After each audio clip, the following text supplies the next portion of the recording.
Hey guys, I'm Tiffany Harlick, and this is the Wise Skies podcast and forecast for the month of December 2020. And I have so much to talk about. I'm not sure how I'm going to pack it all in.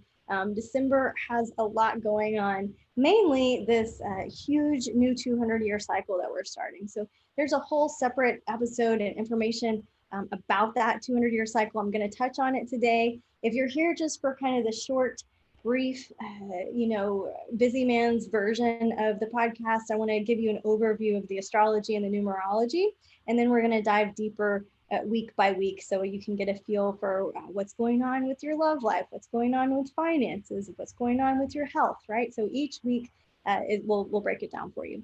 So first of all, the numerology of December, we're shifting from a 6 month into a 7 month. And this is a 7 month in a 4 universal year. So you've got a lot of energy that's helping you kind of spiral in a positive way. It's ripe energy for soul searching, for going on spiritual quests, for having quiet time.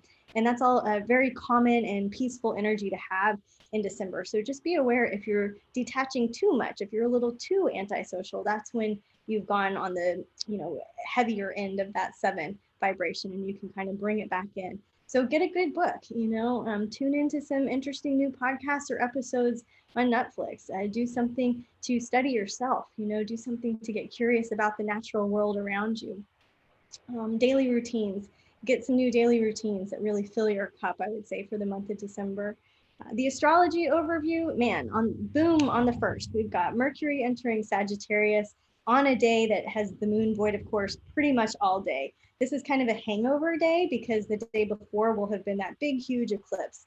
And so we're going to feel like we're living 100 days in 24 hours. And so the first, just go slow as we enter into December. On the 14th, we've got another eclipse. It'll be the new moon in Sagittarius, of course. On the 15th, Venus will enter Sagittarius, and the same day, Chiron will go direct in the sign of Aries.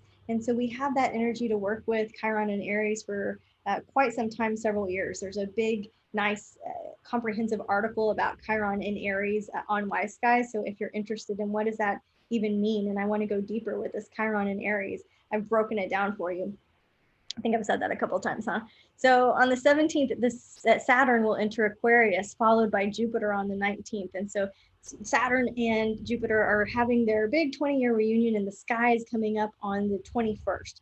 So they slowly get there. One gets to the party first, then the other, and then boom, we have this great mutation right on the solstice. And so this is exciting. This is just like we had the full moon on Halloween this year. And they're just, I like it when things line up like that.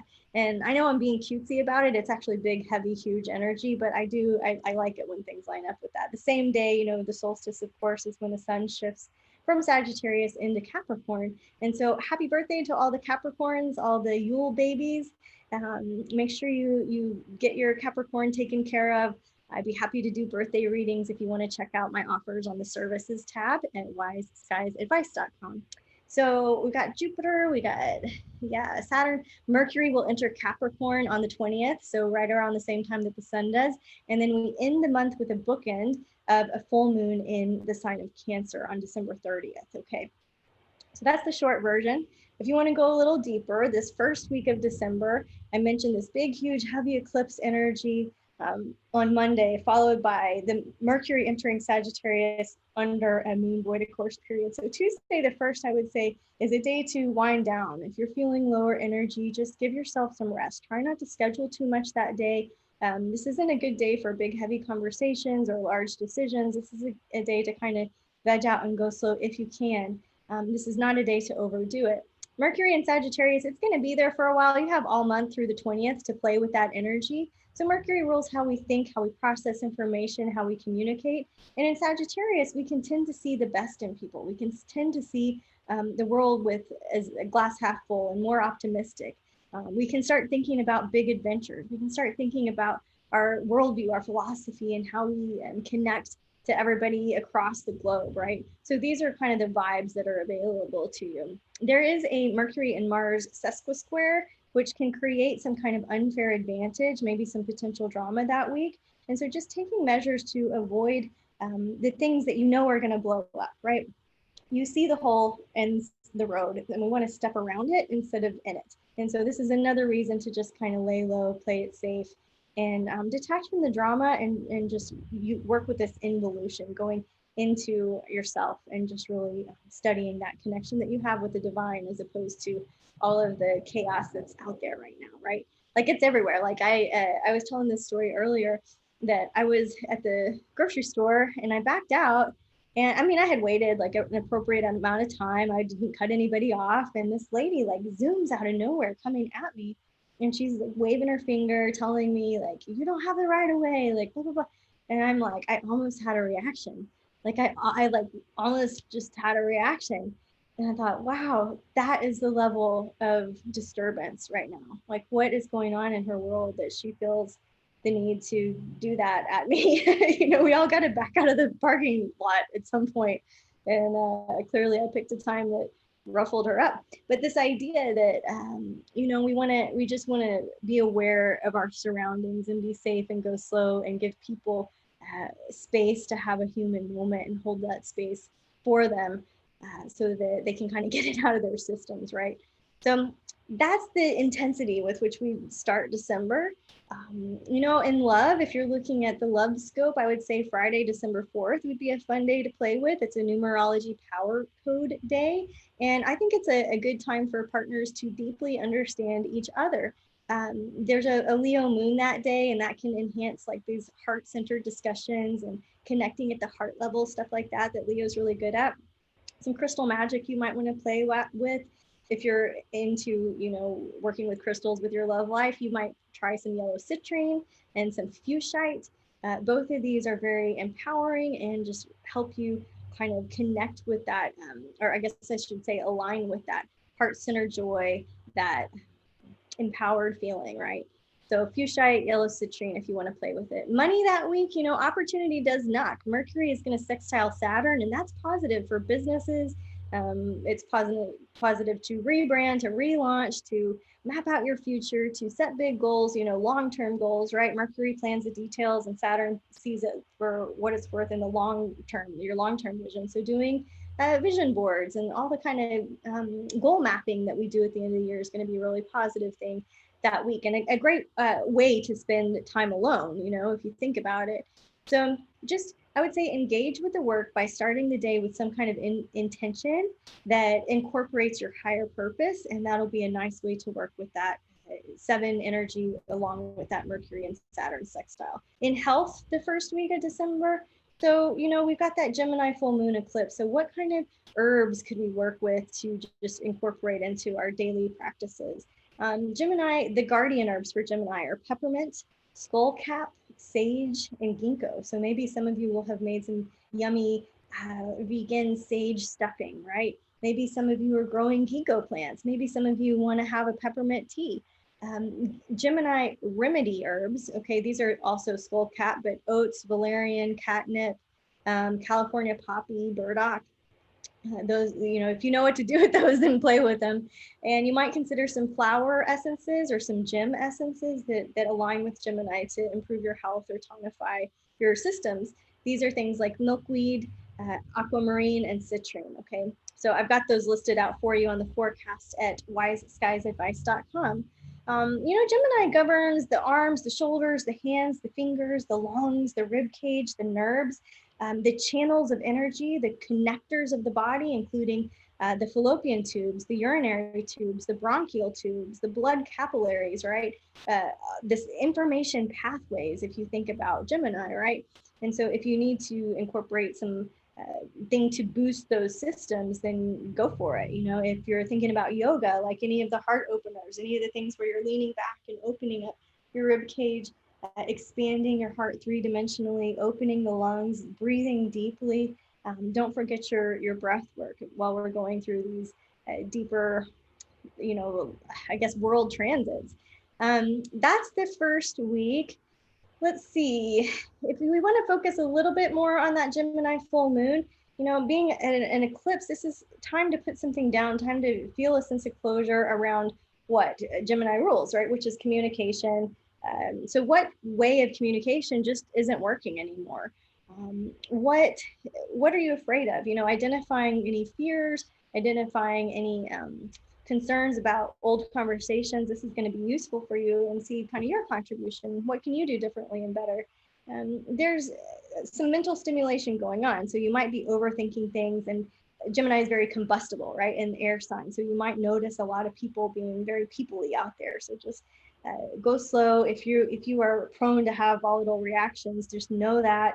Treat yourself to some chamomile tea. Get yourself a little massage. Go, you know, healthy, safely. Get in a bubble bath. Do something to calm the higher, I guess, anxieties of the mind. Be careful to not overcommit. Don't overthink it, and be careful about, again, any detachment tendencies that you might have. That weekend, you know, the seeker vibe is very prominent still. We've got Mercury and the Sun still in Sagittarius. They're going to shift later, but right now we've got that 7 month, and the Mercury and the Sun, all of that is very seeker oriented energy. So stay curious, you know, stay optimistic. If you run up against a wall or hit an edge somewhere, just ask, like, I wonder how God's going to work this one out. What is the magical third door here? I wonder how this could go benefit everybody. You know, staying curious and open-ended questions can be really helpful. You want to guard against any overly intoxicating foods, drinks, and energetically draining people that weekend too. You might try to play with some Amazonite and some amethyst for spiritual grounding, soothing the mind, body, spirit, stuff like this that weekend. All right, the next week, the second week of December, let's see. We've got some caution lights coming on. What's happening is that the Sun is going to be squaring Neptune. And so there can be, you might even feel it the weekend before. It's hard to be exact with astrology, right? Because you feel it kind of like a crescendo, getting louder and louder. And then there's a moment that it releases and it gets softer and softer. And so the Sun squaring Neptune, you know, when is it going to happen the weekend before? Just be aware that around the 5th, 6th, 7th, all the way through the 13th, there can be mistakes in diagnoses. There can be cloudy judgment. There can be errors. There can be just innocent mistakes that become really detrimental. I have a friend and client who's telling me a story that he was experiencing some heart problems recently, and he went to the doctor, and basically they were like, you have to go to the emergency room right now. He spent all day there, and then it turns out the first test was wrong. And so he spent all day thinking he was on the edge of death, and he wasn't, you know? And so these are kind of like the faulty errors, the little discrepancy in judgment that can be happening during this time. So, you know, just be extra aware, extra alert. I started watching what's her name? Leah Remini, her expose on Scientology.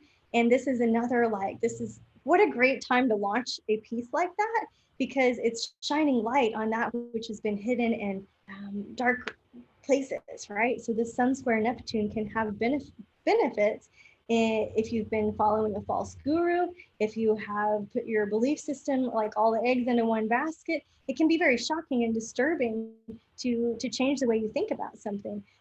So, you know, that kind of energy is floating around. Imaginations can take over. Things can get blown out of proportion. So you just want to double check your work.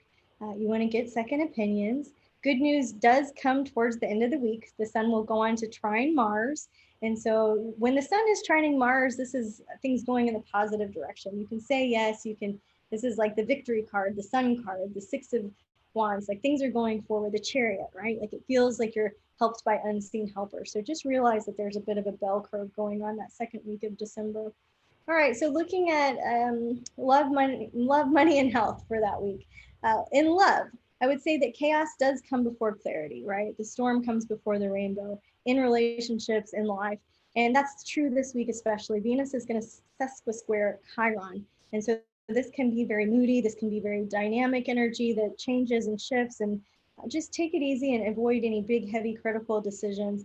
I would say use Tuesday as a marker in relationships. That week, that last quarter moon will help you be able to really remove yourself from destructive relationships or destructive tendencies that you bring to relationships. Wednesday, there's a Libra moon, and that's a good time to focus on companionship. You know, how can you be a good partner? How can you be of service to your companion instead of what's in it for me, like that type of mood. Crystal magic to work with your lover that week, fluorite for clarity and peace. Blue apatite for authenticity and balance. I just bought some beautiful blue apatite here in Austin from a store called Garden of the Ancients. So if you guys are in the area, they have some amazing plants. We bought a cardamom plant. There's all kinds of interesting stuff there, but I got some really beautiful blue apatite pieces, and they've been living on my desk for a couple months now. In money that week, pace yourself. This is when we need to take a conservative approach. It's okay to uh, take action regarding investments, regarding banking, regarding estate planning. It's okay to do stuff, just go slow. Venus is going to sextile Pluto this week, and it is positive, but is a change of perspective needed? Do you need to change the plan a little bit? Are you curious about what you're going to do with your finances because it's the end of the year and you're making some different donations? Stuff like that can come up for consideration. And I would say moving into 2021, it is a year where we do want to be more conservative financially, just because so much is up in the air while Uranus is in Taurus for several more years, right? So it's hard for me to advise people financially with that placement because it's unpredictable, right? And unpredictable can be really, really good for some people, and it can be really, really bad for some people. So just be aware of that and make your money decisions slowly. Okay, and then in health that week, I mentioned Tuesday's last quarter moon. It happens to be in 16 degrees of Virgo on December 8th, if you want to circle that in your calendar. If you have the Wise Skies digital calendar, it's marked for you and matched with a description of how you can work with that energy. Basically, it's a lunar phase where you are overcoming negativity, working out, like if you've been overly critical, tendencies like that, where you've been too hard on yourself, any negative behavior patterns at all affecting your health because it's in Virgo. This is the December 8th for your health. It's like a great time to really spend connecting to your highest self through visualization, through meditation. Under Fridays has a Scorpio moon, so that whole Tuesday through Friday health vibes. I would say your stress level is affecting your physical body, and you become more and more aware of that. And so just what is it that you can even out in the adrenal department, right? Like I love to take mushroom supplements to help with the adrenals, or like holy basil from Gaia is one of the ones that I like. But any kind of holy basil that is in an organic and pure form is going to be really good to help you balance that week. Over the weekend, it does continue to look a little bit energetically rocky. So do all the things, drink water, get plenty of rest, don't put yourself in harm's way, don't overcommit yourself. Sometimes less is more. Be aware of any confusion or delusions of grandeur, toxins out there. Mercury is going to square Neptune. So the sun did it, and now Mercury is doing it. So that's why I'm saying, like, it just feels like there's information that isn't right.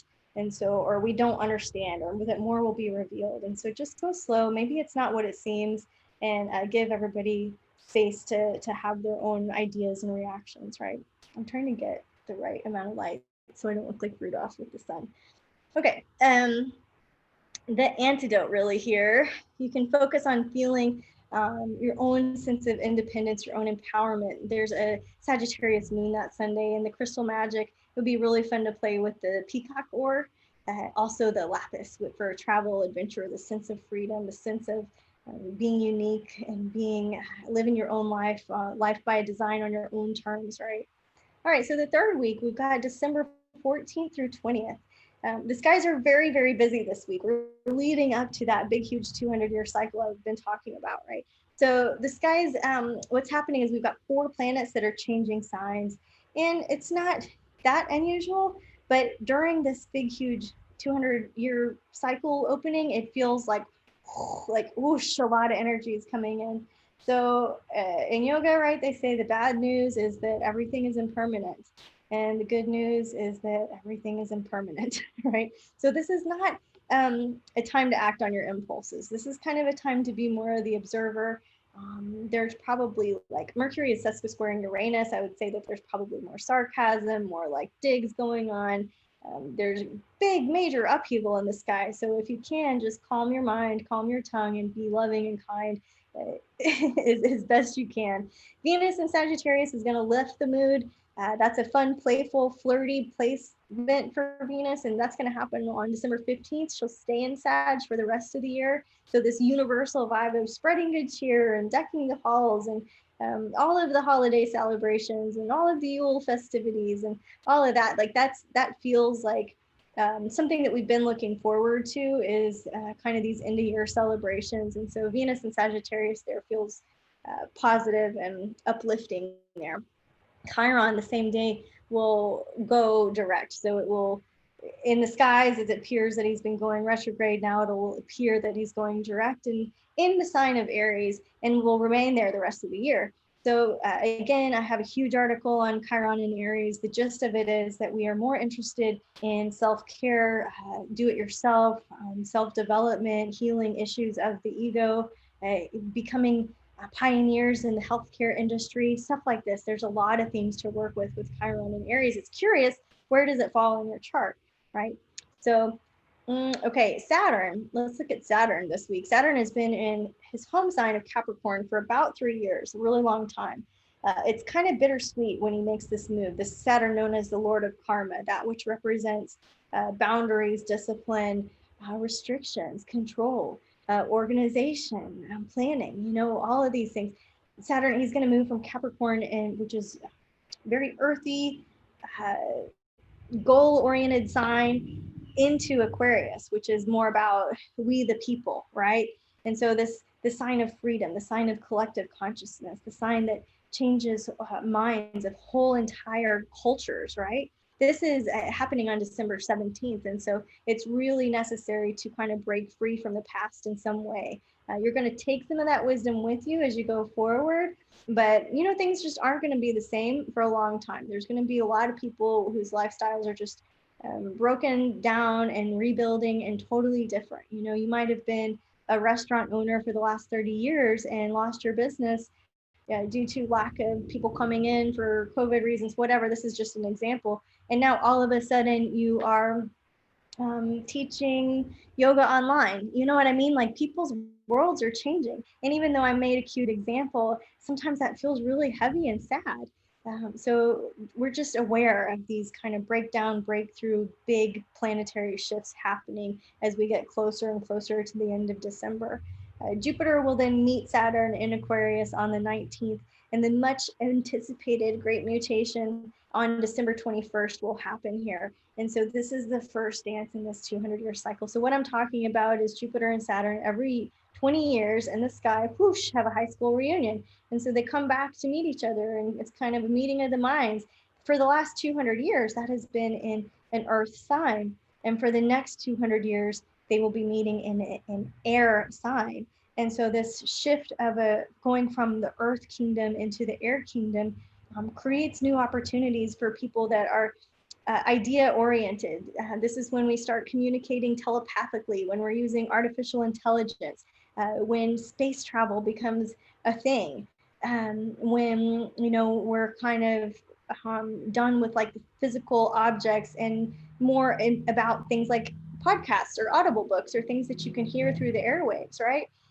So this is pretty incredible, and how it's going to shake out, I don't know. We haven't had that period in my lifetime of study. So we're going to stay aware. We're going to welcome this new king, right? We're going to retire the old king gracefully with a lot of gratitude for all the ways that he influenced our territories. And now we're going to welcome this kind of new king in this new territory, and just see what, we're just going to stay curious, right? So be like a leaf on a fast moving stream. Whatever isn't working, whatever isn't evolving needs to dissolve, and that's okay. And it's okay to be sad about it, and it's okay to be excited about it, guys. So Mercury and Capricorn will come in that same time on the 20th, and that, I think that will be a piece of grounding for us. You know, I think we're going to be able to see things for what they are. I don't think that we're going to go off the emotional deep end. I think that we're going to have a truth bomb, really. So there's just a way to balance the big, huge energy with just kind of working with what you got right in front of your face. That week is going to be heavy. It's going to be big. I'm excited to see what happens in everybody's lives, and I hope that it stays, you know, a positive evolution on your journey. That week in love, maybe one of the better weeks for love. It looks like a little bit more smooth sailing. It looks like some reconciliation is possible. So if somebody kind of got off their rocker earlier in the month, this is when it's fun to fall in love with love. Venus is sextiling Jupiter and trining Chiron. That's very, that's like the essence of healing and forgiveness and a peaceful moment, between two people. In money, I would say that there's a lot of energy around stability, around viability, around mergers. There's good times with, with like work. We've got Mars and Venus sextiling Saturn that week. And so I just feel like it would be a good time to kind of throw yourself into some work. It's like not the right time for that, but yet we've got these nice little tidbits going on. So maybe maybe you get a few bones thrown your way in the field, in your chosen field, right? Or maybe it's time to explore a new field and you realize that, oh, you are qualified to do that new and different thing. Maybe you find some hidden gifts, some hidden gems, some hidden talents that you didn't know you were great at, and want to explore something else with this one precious human life. And so, focusing on your long-term strategies and ambitions is what Saturn brings to the table that week. So working with that. What do you want to grow? What kind of old person are you in the process of becoming? So in health that week, so we are still in December 14th through 20th. In health, let's work with some herbs that correspond to Monday's new moon eclipse in 23 degrees of Sagittarius. So that can be a really fun way to work with the energy. Just look up some correspondences for the closest full or new moon, right?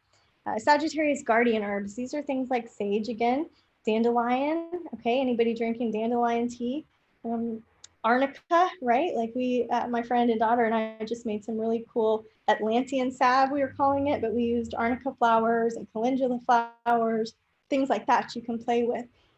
Sagittarius remedy herbs. This is interesting. We've got peach leaf, we've got lemon balm, lavender, even burdock again. And some of the flower and gem essences you could use would be vervain, sweet pea, red jasper, kyanite, even some garnet maybe. Sagittarius rules the hips, right? And so postures in yoga would be like doing some pigeon or doing some hip openers or things that contract and expand all of the muscles that help hold your hips together. Sagittarius also rules sciatica, sciatic nerve, the lower spine, the liver, the left side of your brain.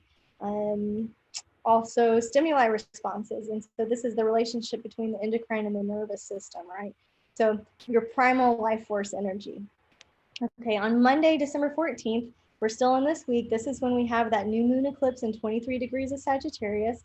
So knowing wherever 23 degrees of Sagittarius is in your chart can be a really powerful way to look at like that new moon. Is it like what needs to start? What needs to spark a fire? What house is it in for you? You can make wishes around travel and growth and ceremonies and heirs and guardians and abundance and prosperity. If you need to get help with legal issues or with publishing issues or with horse and equestrian related stuff, Jupiter rules all those things, so as governed by Sagittarius. Some things that you might want to let go of during this Sagittarius new moon, these are things like procrastinating. So you can set intentions to not kick the tires anymore, to make clear and decisive decisions. Sagittarius can sometimes have that delusional thinking, that overly optimistic attitude that we probably need a lot of right now. But just being aware of that, like, are you looking at the potential of a person instead of what's really there in front of you? So the weekend vibes, Jupiter has been in Capricorn all year. So as it moves into Aquarius on the 19th, that shift in the collective consciousness, I think you're going to see it. I think you're going to see groups changing, alliances changing, and people just recalibrating who it is that they want to hang out with and who they want to support and get behind. So there is good news that weekend. The sun is going to join Mercury in the skies, and that's usually a time when you get some kind of bright idea, aha moment, communication flows. So it's not all bad. We just have to look for these little bright moments throughout the forecast. So what else do I have for you? The next week, we've got December 21st through 27th. And so I want you to think about where you can make some wise investments with your time, heart, and money. Life is giving you the experience you need to be exactly where you are. Things are unfolding before you just as perfectly and divinely as they are for anybody else. And so just you know, use the mantra that I use all the time: all is well in our kingdom, all is well in our kingdom. And just keep smiling, you know, like looking, staying curious here. I'm saying that because we close out 2020 with something kind of big. We've got the last Mars, the third Mars Pluto square of 2020. And Mars and Pluto, when they square off, I mean, hopefully we're learning something about the battles that we chose this year. That would be the best way to use that energy. But it can also show up as kind of explosive outbursts, danger, anger bubbling up and resurfacing. So you just want to be careful and remain, like, just don't make assumptions about other people. Use your intuition wisely, but just what have you learned about the battles that you've chosen here? The sun will enter Capricorn on that solstice moon on the 21st, on the great mutation, the great conjunction. This reunion of the masters really is a highlight of the year. In history, we have seen the rise and fall of notable empires during periods like this. This is like looking back over the course of history, and it's like a new Renaissance phase is happening. So what are we dreaming? You know, I think about the song Imagine by John Lennon, by the Beatles, and I think about the lyrics to that, and I think it's very powerful, I guess, way to look at these changing times. You know, just imagine. And thinking about that, I'm not going to sing for you. I might if I wasn't also doing the video recording, but maybe some other time I'll get brave and sing Imagine for you guys. So let's see. So that's big. That week we've got in love, Venus is going to sesqui square Mars. That can be kind of tension. You know, tension can be kind of good sometimes in relationships, and sometimes it can be bad. So this is still not a time to make big, huge relationship decisions. Just stay with it, you know, see what you got, work with what you got in front of you. In money, Mercury is going to trine Uranus on the 25th on what many people celebrate as Christmas. And so brilliant ideas, large downloads of information are coming in. You want to grab opportunities. You want to make phone call. You want to connect with your people. You want to sign up for a new class. You want to teach a new class. Your next venture is right around the corner. With Mercury trine Uranus, this is a very bright star. Okay, and so that it's kind of nice and fortunate that it falls on a sparkly little Christmas holiday. In health, Mercury will square Chiron on the 24th, so the day before. You still want to be paying attention to the pain body, right? Chiron we know is the wounded healer, but it's not just the wounded healer. I think about Chiron as like the big sister in sorority, or the recovered alcoholic who sponsors somebody coming into the program, or gosh, I had another really good metaphor the other day. Can't think of it. But you get the idea. It's somebody that's been through your pain, and so you can trust them and believe them to lead you through that same path that they chose. That's what Chiron can do for you. When Mercury is squaring with that, it just feels like there's some painful memories, some things that feel really uncomfortable, that maybe you're a little bit more emotionally sensitive. And so this can be also represented by mental illness, by head wounds, by false belief systems that are coming up for reviews, anything where you have kind of been a prisoner of your own making, or keeping yourself in some kind of painful memory. This is an opportunity to really see it for what it is, do some inventory, get it out of your head, put it onto paper, share it with another person, burn it, give it back to the universe, bury the ashes, pour it with water, use all the elements, like really get all chemical with whatever it is that you want to release and move through with some of the, and, you know, this pain comes up in the weirdest ways. And all of this sounds really vague until you think about like personal examples. I'm trying to get out of it there. Until you think about personal examples. And so for me, like I was going through my mom's closet. This was a couple weeks ago, and this is the third time I've gone through it. My mom passed away a year and a half ago, and you know, it was sad. I knew it was going to be sad. I needed to do it. It was time. And as I'm going through the closet, the song comes on, the commercial that's playing in the background, and it's a song that she used to sing to me. And it's like, you know, and so it's these little moments that, even though that's beautiful, and even though that's a clear message to me from my mom that she was there with me, I still was sad. And so there are those little things, even though it's the holidays, maybe we're not with some of our loved ones that we normally get to see in person, or maybe we're not spending the same way, which might not be so bad, but maybe there's just some little moment like that just like, poof, I'm all of a sudden I'm crying, and so just being aware of that makes you feel kind of less crazy, or maybe it's just me. In health, okay, that's what I was talking about already. So somebody is offending you, if somebody is hurting you, you just want to pray for them, really, and see what kind of light you can help conjure in their world. The solstice invitation on the 21st, all right? Uh, so, I had a lot I shared in the forecast that I'm not going to share right now. So if you want to get to know a little bit more about me, you can read the full forecast. The intention for solstice, can't seem to get comfortable. Thank you. Okay. The intention for solstice is to honor the changing season. It says, I trust the natural rhythms of my body, mind, and spirit to uphold and renew me. I'm closely bonded to nature and my family this solstice season and always. It's a return to the light, right? So any intention that you set around returning to the light is going to bring a positive vibration to you. The weekend vibes is a good time to connect with friends, read a book, have fun staying busy. Saturday, we get a Gemini moon, and some good crystal correspondences for a Gemini moon are labradorite, which is about expanding your consciousness, and let's see, sodalite for mental stimulation, and also clear communication, clarity, things like this. Gemini moon, I'm part of a writers group, and that's the name of it. It's the Gemini Moon Writers Group. And Gemini moon is it's like when you get ideas and can write, and when you're reading books, and when you're part of a book club, and when you're inspired by a lot of information exchange. And so that can be a positive way to play with the weekend energy. The last week of December, we've got the 28th through the 31st. There's probably a bit of a plot twist. So that's why I'm saying, like, go slow with anything that you're doing. Relationships, health, money. I've given you some baby steps on how to play with the energy. But by the end of the year, I feel like we're going to see a big, huge plot twist. Venus will square Neptune while we close out 2020. We've got that big, huge Mars square. And then on the 30th, we've got another full moon in 8 degrees of Cancer. And so this end of this year is an end of an era.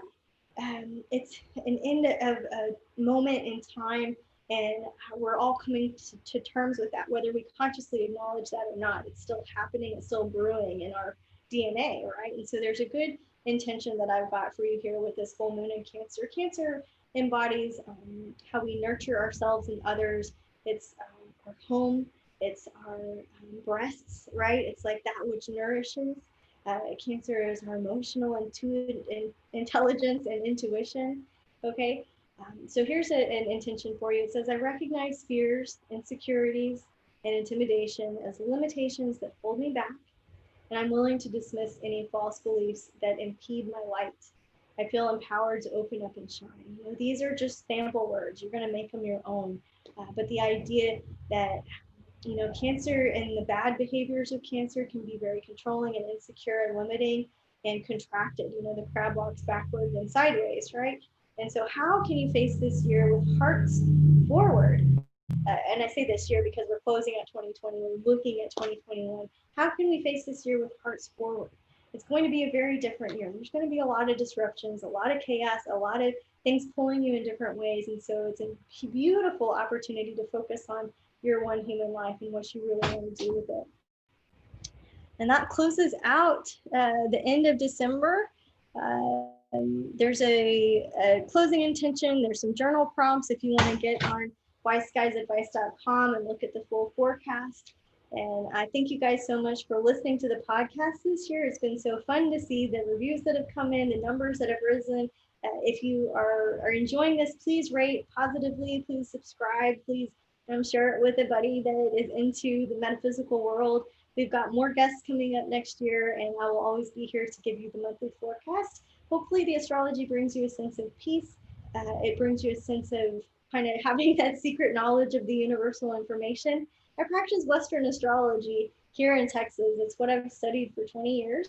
And I have a unique interpretation. There are many astrologers sharing many different viewpoints. There's a lot of people to learn from right now. And so I know you have options. I appreciate you listening to Wise Skies. And until we can work together in person or again over the phone through Zoom, I appreciate your time, and namaste, guys.